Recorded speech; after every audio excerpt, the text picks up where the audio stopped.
o programa, né, agora da tarde, agora das 7 horas, tá na área, né, sobre o Fluminense versus o Al Hilal. Rapaziada, a gente vai estar analisando aqui junto, né, com a rapaziada ali do programa, vendo, né, como que está sendo o debate, como que Renato Portaluppi virá para o jogo contra o Al Hilal. Rapaziada que gosta do trabalho, que gosta de assistir aí também, já deixa aquele like, se inscreva no canal para estar fortalecendo o projeto. A gente passou muito tempo tratando os times da Arábia Saudita com certo desprezo, assim, até em competitividade mesmo, por ser uma liga que de fato não é tão competitiva, mas se a gente for olhar individualmente para alguns desses times bilionários, como é o caso, por exemplo, do Al Hilal, a gente vê, e trouxemos nesses números, não só pelos valores, mas de onde esses jogadores saíram e com que idade, né, Moreno? Porque a gente não tá falando também em casos de jogadores se aposentando, né, e que vão lá só ganhar uma grana. A gente tá falando, por exemplo, do Cancelo, acabamos de falar dessa última contratação. Saiu do Manchester City para jogar no Al Hilal.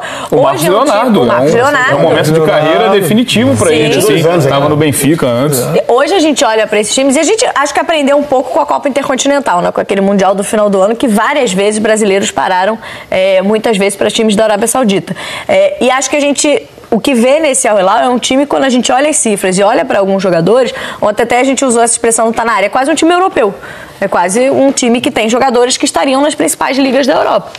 Assim, esses números também, eles precisam ser contextualizados.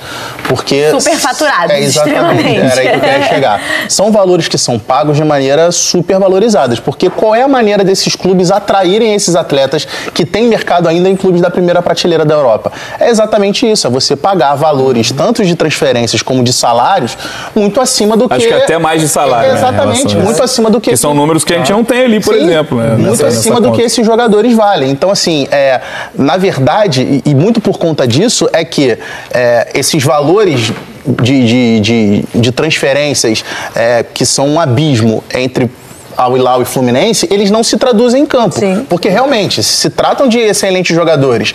Pô, você tem no teu time um Koulibaly, um João Cancelo, um Milinkovic-Savic, o Mitrovic que não tá em campo, o Aldalsari, o Bono, também tá machucado, o próprio Bono, o Lodge, o Renan Lodge, assim, são excelentes jogadores. Só que não assim, essa diferença de qualidade técnica, essa discrepância técnica entre o Fluminense e o Al Hilal não se traduz no que é realmente o abismo financeiro. E muito por conta disso que eu acho que é 50-50. Eu acho que talvez individualmente o Al Hilal tenha melhores jogadores, mas eu acho que coletivamente o Fluminense tem condições de ter uma equipe a ponto de disputar um jogo e ser até superior dentro de campo. A gente estava falando aqui com relação à questão tática e o Renato respondeu isso na coletiva, inclusive até algo que é surpreendente, né? E gostaria muito que esse Renato... era gringo perguntando. Eu gostaria muito que esse Renato dos Estados Unidos viesse para o Brasil também, disposto a falar de parte tática, de analisar a equipe dele, de conversar, porque não é que ele está respondendo para a gente, ele está respondendo para o torcedor do Fluminense.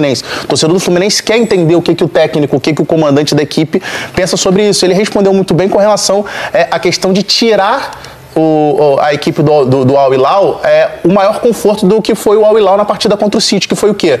Campo para explorar a velocidade, com o Malcom, com o Marcos Leonardo, com o outro Aldalsari que estava em campo como titular. Então por isso que eu acho que vai ser um Fluminense que vai jogar assim, de maneira até parecida talvez com o que foi o jogo contra o Dortmund, que eu acho que é um parâmetro interessante. Eu acho que o Al Hilal está muito mais próximo do que é o Dortmund do que é exatamente o Manchester City. E o Dortmund, o que o Fluminense fez? O Fluminense marcou num bloco médio ali, mas conseguia subir muito bem para pressionar e dificultar a saída de bola do Dortmund e deixou o Dortmund muito desconfortável dessa forma. Então acho que o Fluminense vai fazer dessa forma. Vai dificultar a saída de bola do Al Hilal, mas vai ter uma...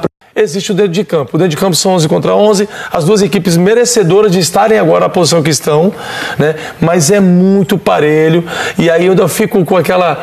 Eu tô com aquele sentimento assim... Eu tô ansioso para saber realmente a escalação e de como essas duas equipes vão jogar.